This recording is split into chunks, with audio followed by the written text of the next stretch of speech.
안녕하세요. 신구약 중간시대에 나타난 천국운동의 역사입니다. 시간에는 두 번째 시간으로 하스몬 왕조 시대 이후에 대해서 공부를 하겠습니다. 마카비 가문이 반란이 대성공을 거두었습니다. 그래서 마카비 이후에 이제 이들의 마카비 가문이 유대 지역을 관할하게 되고 지도하게 되는 지도자가 됩니다. 그래서 마카비가 이제 하다가 죽고 그 이후에 그의 형제 요나단이라는 사람이 있었습니다. 요나단이라는 사람은 바로 BC 160년에서 142년에 이쪽 팔레스타인 지역을 통치했던 인물입니다. 이 사람은 외교적이고 군사적인 면을 굉장히 강화시켰습니다. 나라의 유대 독립의 발전에 장족의 진보를 가져다둔 인물로서 당시에 군사적이고 외교적인 면이 너무 약해 있었던 유대인들에게 힘을 불어넣는 계기를 일으킨 지도자 중에 한 사람이 바로 마카비의 그의 동생 요나단입니다. 그리고 요나단 그 위의 동생 시몬이라는 사람이 또 한 사람 지도자가 나옵니다. 이 시몬이라는 사람의 지도자는 바로 BC 142년에서 134년까지 유대 지역을 통치했던 사람이죠. 아주 마카비 가문이 이때 신구약 중간 시대에 아주 중요한 역할을 했던 이러한 가문이 됩니다. 이 사람은 유대 독립 시대의 서장을 연 사람이죠. 유대 나라가 독립된 기간이 142년에서 63년까지가 유대의 독립 시기가 있었어요. 유대 자체적으로. 그래서 이 유대 독립 시기에 보게 되면 유대 나라가 이제 하나의 국가, 하나의 민족으로 단합을 해서 있게 되죠. 로마의 지배를 받기 전에 하나님께서 나라에 큰 은혜를 베풀었던 기간이다. 이렇게 말할 수가 있는데 이 유대의 독립의 서장을 열었던 사람이 바로 시몬이라고 하는 마카비 가문의 지도자입니다. 이 사람은 특이한 것은 셀루쿠스 왕자의 이 셀루쿠스 왕조의 이 근간을 이루었던 군인들이 있었습니다. 그래서 이 수리아의 군인들이 바로 이쪽 유대 나라의 주들에 있었는 이들을 다 축출을 합니다. 철수를 시키고 그리고 영토를 넓히는데 북쪽으로 게셀과 그리고 요빠 지역까지도 점령을 하게 됩니다. 이때 이 시몬의 지도자 시대에 하나님께서 이 시몬에게 은혜를 주셔서 70인역의 성경이 완전히 완성이 되는데 BC 150년경에 이러한 일들이 나타나게 된 거죠. 지난 시간에 말씀드렸듯이 70인역이라는 성경은 바로 히브리어로 된 성경을 헬라어로 번역한 성경을 바로 70인역 성경이다. 이렇게 우리는 지난 시간에 공부했습니다. 그런데 우리가 지금의 성경책을 보게 되면 구약 성경이 39권이죠. 구약 성경 39권은 추후 90년에 얌니아라고 하는 그 종교회에서 이때 39권으로 정경으로 결정된 겁니다. 지금의 우리 구약 성경은 사실 39권이 추후 90년에 얌니아 종교회에서 이렇게 정경으로 인정된 거죠. AD 90년입니다. 그리고 신약 성경은 AD 397년. 이때는 바로 하나님께서 카르타고 종교회라는 데가 있었어요. 카르타고 종교회에서 지금의 신약 성경 27권 정경으로서 인정됨으로써 우리는 지금 보는 성경 66권의 책을 지금 우리가 이때 결정되어진 것을 알 수가 있는 것을 볼 수가 있습니다. 그런데 성경이 이 책 하나만 있었던 것이 아니라 성경은 그때 당시에 66권 외에 여러 성경책이 있었습니다. 그게 뭐냐? 우리는 유경이다 이렇게 말합니다. 유경이라는 성경책이 바로 15권이 있어요. 15권이 있는데 바로 신구약 중간 시대에 기록되어진 글입니다. 지금도 어느 이제 종파나 교파에서는 위경까지도 성경으로 인정하지만 우리 정통적인 개신교에서는 이거를 성경, 즉 정경으로 인정하지 않습니다. 왜냐하면 이 위경의 내용은 여러 가지로 개인적인 얘기도 있고 또 당시에 현실적인 얘기들을 쓰려 있지 하나님의 예언적 가치가 있다고 보진 않기 때문에 바로 66권 외의 위경의 글들은 성경으로 인정하지 않습니다. 위경의 내용을 보게 되면 이 중간시에 쓰였던 위경의 그 중에 중요한 몇 가지 책을 보면 집회서라는 것이 있어요. 이 집회서라는 위경이 있는데요. 이 집회서는 특별히 하나님께서 그 시대의 율법, 그러니까 이 책에는 여호와를 경외하는 것과 율법을 준수하는 것, 실제적인 삶과 지혜를 연결시키면서 어떻게 하면 성공적인 삶을 살 수 있을까? 이런 조언이 책입니다. 조언. 성도들의 신앙생활을 하나님을 어떻게 선결하는 어떠한 계시적 내용이라기보다는 조언적인 내용이 많이 있습니다. 그래서 이 책은 하나님께 헌신하고 율법을 준수하는 삶의 태도를 가진 서기관의 이상적인 출발을 묘사한다든지, 또한 이 책은 기독교 안에서 애독되긴 했지만 원래 히브리어로 기록되어졌지만 단순한 인생의 성공적인 삶을 살아가는 조언의 글로서 집회서를 보는데 이걸 그래서 성경으로 인정하지 않은 것 같습니다. 뿐만 아니라 이 시몬의 시대에 쓰여졌던 위경이 몇 가지가 있는데 마카비 상하서가 나옵니다. 마카비 상하서. 그러니까 BC 175년에서 134년에 해당하는 역사를 담고 있어요. 그러니까 마카비 반란 시대의 역사를 쓰고 있는 건데 이거는 말 그대로 역사서입니다. 하스문의 왕조의 전쟁들과 그리고 요한 히르카누스의 통치 등을 기록하고 있는 단순한 마카비 통치에 대한 내용, 이거는 정치적인 내용이기 때문에 마카비 상하서를 위경으로 봅니다. 그래서 이거는 하나의 그때 당시의 통치적인 내용들을 쓰고 있지 무슨 예언이나 계시적 가치를 보지 않습니다. 그리고 토비트라는 서가 있어요. 토비트서. 토비트라는 서도 이것도 하나의 위경인데 이스라엘의 북왕국 기간 중에 경건한 히브리인 토비트라는 사람이 있었어요. 그 사람과 그의 아들 토비아스에게 일어난 이야기입니다. 토비트는 유배지에서, 그러니까 아마 토비트가 정치적인 어떠한 억울한 누명을 쓰고 유배를 당한 것 같아요. 그런데 그는 유배지에서도 유대 율법을 철저히 지킨다는 이유로 핍박을 받아요. 그래서 그 핍박을 너무 심하게 받다가 우연히 실명하게 됩니다. 눈이 보이지 않죠? 그래서 그의 아들 토비아스가 구해온 물고기의 쓸개즙, 그 물고기의 쓸개즙으로 끓여 먹었더니 눈이 띄어진 거예요. 효력을 회복하는 그런 내용이죠. 그래서 토비아스는 오랫동안 행방불명 두었다가 나중에 죽은 것으로 추정되고 이 책은 아람어로 기록된 글입니다. 이거는 하나의 개인적인 얘기가 쓰여져 있기 때문에 이때 당시에도 사람들에게 많이 읽혀지긴 했지만 성경 66권 안에 들어올 수가 없었어요. 이건 개인적인 체험이나 내용이었다 이렇게 보는 거죠. 또 유디스라는 서가 또 이때 시몬의 지도자 시절 때 세졌어요. 유디스라고 그러죠. 유디스.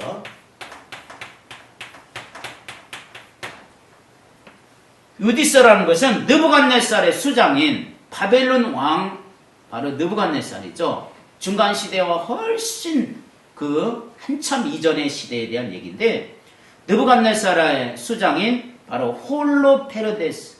홀로페르네스를 유혹해서 목을 자른 용감한 유대 과부에 대한 이야기입니다. 그래서 유대 과부가 이 사람은 홀로페르테스를 처단한 후에 그의 군대는 포위망을 뚫고 퇴각합니다. 그래서 유디트 이야기는 완전히 허구죠. 그래서 BC 2세기경에 쓰여졌고 원래 이것은 히브리어로 기록된 것이 이것은 역사적인 근거가 없다 해서 하나의 그냥 설화나 전설로 남아있는 글이 되게 되었어요. 그래서 이거를 성경으로 인정하지 않고 바로 유경으로 남게 했다는 것, 이것을 우리가 여기서 기억해 볼 수가 있습니다. 자, 이렇게 해서 이제 그 시몬 이제 통치 시대가 또 가게 됩니다. 그리고 시몬의 시대 이후에, 그러니까 시몬의 시대는 여러 가지 하나님의 말씀에 대한 이런 내용들이 많이 발전했던 그런 시대였습니다. 암흑기였고 신앙에 정말 너무나 흑암기였지만 그 속에서도 하나님이 여러 가지 모습으로 백성들을 이끌어가는 이런 모습들을 보는데, 자, BC 134년에서부터 계속 하스몬 왕과 마카비 후예들이 계속해서 정권을 잡게 됩니다. 시몬의 아들, 이 시몬의 아들 요한 히르카누스라고 하는 사람이 있어요. 요한이라는 사람. 요한 히르카누스는 바로 134년에서 104년까지 바로 통치했던 인물입니다. 이 사람은 특징이 뭐냐면 땅을 넓히는 정복 사업을 시작해서 갈릴리 하부에서 네겝에 이르는, 네겝 사막이죠. 네겝에 이르는 지증해에서 나바타에 이르는 소제국을 통치하면서 요단 서편, 그리고 사마리아, 그 사마리아는 그리심산 성전이 있는 곳이었죠. 거기에 에돔까지도 정복하는 아주 정복자였습니다. 이때 참 유명한 일들 있죠. 필로, 유세푸스, 플리니우스, 이런 사람들과 사회 두루마를 통해서 알려진 에스에네파, 유대교의 2대 교파인 바리새파와 사두개파, 이런 자들이 이때 요한 이 사람 때 히르카누스 시대에 바로 사두개인들, 바리새인들이 이때 이제 만들어지고 발생하게 되었던 그런 거였고, 이 요한 이 사람이 히르카누스가 결국은 참 나라 영토를 많이 확장하게 되어서 유대 나라가 어느 정도 크게 독립을 통해서 이렇게 자기의 힘을 키우게 되는 이런 나라를 만들게 됩니다. 이 아들, 요한 히르카누스의 아들이었던 사람이 있었는데 아리스토블루스 1세가 나옵니다. 이 아리스토블루스 1세는 104년서부터 바로 103년까지 1년 정도 통치하게 되는데, 그는 참 불행하게도 요한 히르카누스의 아들이라고 하는 영광의 역사가 있었지만 이 아리스토블루스 1세는 사실 즉위하자마자 죽어버려요. 그래서 무자비한 정복자 알렉산더 안나이오스와는 바리새파를 이간시킴으로써 하스몬의 왕조의 운명을 결정짓게 하는 이러한 일들이 벌어지게 되는 하나의 계기가 만들어지게 되는 역사가 나타납니다. 그래서 결국은 이제 이 아들이 바로 죽게 됩니다. 아리스토블루스라고 하는 아들이고요. 그 다음에 이후에 아리스토블루스 이후에 바로 알렉산더 얀나이오스라고 하는 사람이에요. 그래서 이 사람은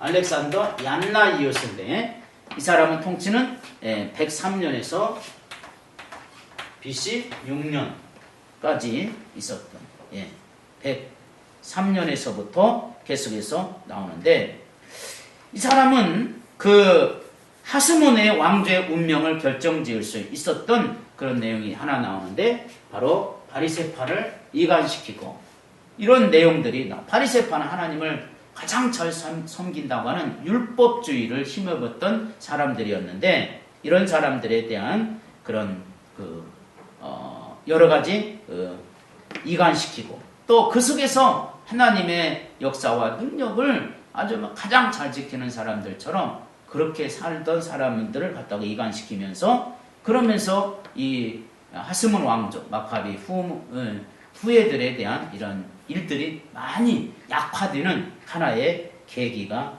되게 됩니다. 이때도 역시 또 위경이 많이 나오게 되죠. 뭐 솔로몬의 지혜서라든지 에녹서라든지 이런 것들이 많이 나옵니다. 이런 위경들은 결국은 나중에 하나님의 인도하심과 역사하심 속에서 성경 정경 66권 안에 들어오지 못하고 결국은 전부 다 유경으로 가게 됩니다. 아리스토블루스 2세 시대에 또 나오게 되죠. 아리스토블루스 1세는 이렇게 참 금방 죽었지만 아리스토 2세는 BC 66년에서부터 바로 63년까지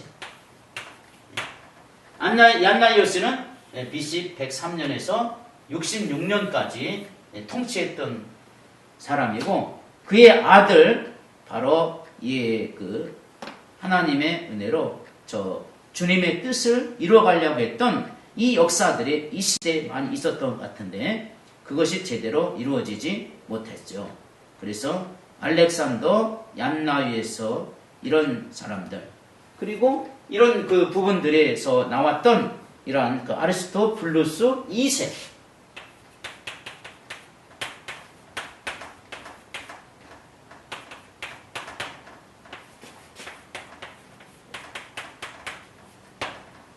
아리스토블루스 2세가 나오는데 이 사람은 왕이 되었었지만 그러나 금방 또 폐위가 되어서 로마로 송치되었죠. 그래서 폼페이우스의 승리를 보여준 이때부터 로마의 지배를 받게 됩니다. 사실은. 그래서 마카비 가문은 아리스토블루스 2세에 와서야 드디어 이제 막을 내리고 로마에 의해서 지배를 받는 로마 시대가 되게 됩니다. 이때가 이제 63년, AD 63년부터 계속해서 이제 그 지배를 받는데 로마 지배하에 있었던 이 팔레스타인은 AD 135년까지 로마 시대의 지배를 받게 되죠. 그래서 결국은 이 로마의 폼페이오스 이 사람은 팔레스타인을 로마의 통치하에 둔 사람입니다. 이 사람은 트랜스 요르단에 의해서 유다의 세력과 그리고 비등한 데가볼림 10개의 도시가 있는데 동맹을 조직해서 유다를 악화시키게 되는 이러한 작전을 써요. 그래서 유다가 큰 힘을 발휘하지 못합니다. 왜 그러냐면 유다 주변의 나라들이 하나로 만드는 유다만 왕따시켜요. 이게 로마의 통치자 폼페이오니우스에 의해서 이런 일들이 자행이 됩니다. 그러니까 유다는 힘을 잃어버릴 수밖에 없겠죠. 그래서 결국은 로마의 지배를 받게 됩니다. 그래서 결국 이제 로마 시대에 딱 들어가게 되는데 이때 로마의 지배를 받기 시작, 본격적으로 로마를 받기 시작한 때는 사실은 AD 62년부터예요. 62년부터 그 다음에 41년까지 로마 지배하에 팔레스타인의 역사들이 일어나게 되는데 이두메인 인테르파트라고 하는 사람이 있어요. 인테르파트가 로마 승인을 받아서 바로 팔레스타인을 통치하는데 바로 인테르파테르라고도 하지만 안테르파트라고 하는 이 사람이 이제 로마의 총독으로 옵니다. 그래서 로마의 총독으로 와서 이 팔레스타인을 이제 처음으로 지배하고 그리고 총독 역할을 한 사람이에요. 그래서 이 안티파테르의 아들 헤롯과 그리고 파살 이런 사람들은 분봉왕이 됐죠. 그래서 BC 41년에 이제 실제로 로마의 명령에 의해서 이스라엘을 이제 유다 땅을 지배하는 이러한 사람이 되게 됩니다. 아리스토블루스의 아들 안티고누스는 대제사장이 돼요. 하나의 정치적으로 이렇게 가문을 가지고 있던 사람이 대제사장으로 되면서 바데인의 도움을 받아가지고 그리고 나중에 왕이 되긴 했지만 힘이 없는 유대인의 왕이 되고 맙니다. 그리고 BC 40년에서 41년 사이에 우리가 성경에 나오는 헤롯 대왕에 대한 내용이 나와요. 로마 원로원의 인준의 추천으로 해서 유대의 왕이 됩니다. 그리고 이제 유대 왕이 되면서 이스라엘을 완전히 지배하게 되고 이때 하나님께서 예수 그리스도가 이 땅 예수님이 탄생하시고 그리고 AD 5년 그러니까 AD 시작했죠. AD 4년 5년서부터 예수님의 사역이 시작이 되다가 AD 38년에 예수님이 이제 돌아가시는 이런 역사가 우리에게 보여주고 있습니다. 이처럼 신구약 중간 시대, 기간이 약 400년의 기간이었지만 그 기간 동안에 역사적인 암흑기였으나 하나님은 그 속에서도 하나님의 뜻을 이루어갔고 천국운동의 역사가 계속해서 그런 암흑기에서도 이루어져 갔는데 특이한 것은 그런 어려운 환난을 겪으면서도 하나님이 유대인들을 끝까지 보호하시고 인도하시는 내용을 보았습니다. 안티오코스 4세에 의해서 성전까지 완전히 유린을 당했을 때 희망도 사라지고 소망도 없었지만 하나님은 그때 마카비 가문을 통해서 그 중간 시대의 역사를 일으켰고 그 속에서 하나님의 백성들을 분명하게 주님이 지키시고 보호하시고 역사하신 모습을 우리는 이 중간 시대를 통해서 알 수가 있습니다. 특별히 하나님께서 그 시대 사람들을 통해서 하나님의 뜻을 이루어가게 하시고 또 그 속에서 그 역사적인 암흑기가 암흑이 아니라 사실은 정말 지금 우리가 갖고 있는 성경 66권의 내용이 정확하게 다시 기록되어지고 다시 만들어질 수 있는 계기와 발판이 만들어졌다는 것은 우리에게도 너무나 중요한 내용들을 우리에게 보여주고 있습니다. 그러므로 하나님께서는 지금도 마찬가지입니다. 신앙의 암흑기, 우리가 신앙생활하면서 개인적으로 영적인 암흑기, 이런 때도 하나님은 계속해서 우리와 함께 하신다는 것을 우리에게 보여주고 있는 겁니다. 특별히 우리 믿음의 사람에게는 앞으로 가야 될지 뒤로 가야 될지 모르는 현실적 어려움과 괴로움이 있을 때 우리에게는 정말 믿음을 가지고 두 가지만 가지면 됩니다. 하나는 참는 겁니다. 인내하는 자는 하나님도 어쩔 수 없이 도와주는 겁니다. 믿음의 사람에게 가장 중요한 것이 바로 그것. 또 하나는 순종하는 겁니다. 비록 나에게 손해보는 한이 있다 할지라도 나에게 불이익이 온다 할지라도 순종하다 보면 순종할 때 기쁨이 있어요. 불이익 당하는 그 안타까움과 억울함보다는 순종하고 나면 나타나는 기쁨이 더 크다는 것이 우리의 신앙의 놀라운 일입니다. 억울한 감정보다 순종했던 기쁨이 더 많으면 내가 신앙이 있구나 생각해야 되고 아무리 순종해봤자 억울한 일 당한 보다 못하다 그럼 아직 더 기도해야 돼요. 아직 신앙이 아직 없는 거예요. 그러므로 우리는 이 신구약 중간 특별히 하나님이 침묵한 것 같지만 하나님은 그 속에서 중요한 일을 하고 있습니다. 예수 그리스도를 이 땅에 오게 하는 작업이었다는 거예요. 암흑기라고요. 그거는 침묵기라고요. 그거는 예수 그리스도를 이 땅에 초림하게 하시는 정지 작업, 준비 작업이었다는 것을 우리는 다시 한번 생각해 봐야 됩니다. 앞으로 세상도 종말이 되면 마치 구약의 이런 암흑기처럼 세상에 암흑기가 있을 겁니다. 영적으로 혼탁해지고 마땅한 예언자도 없고 마땅한 지도자도 없을 것이고 그렇다고 해서 마땅한 신앙의 처소가 어디 제대로 있겠는가? 우리는 그런 세계를 보는데 그때 우리는 주님의 재림을 하나님이 준비하고 있다는 이 진리를 봐야 되는데 땅을 보면 아무 소용이 없습니다. 우리는 눈을 들어 하늘을 보면 그 역사를 볼 수가 있을 줄로 믿습니다. 오늘 우리는 이 중간 시대에 나타난 하나님의 역사, 하나님의 뜻, 우리는 너무나 중요한 교훈들을 볼 수가 있습니다. 이번 시간에 이런 하나님의 은혜를 경험하는 귀한 시간이 될 수 있기를 바랍니다. 감사합니다.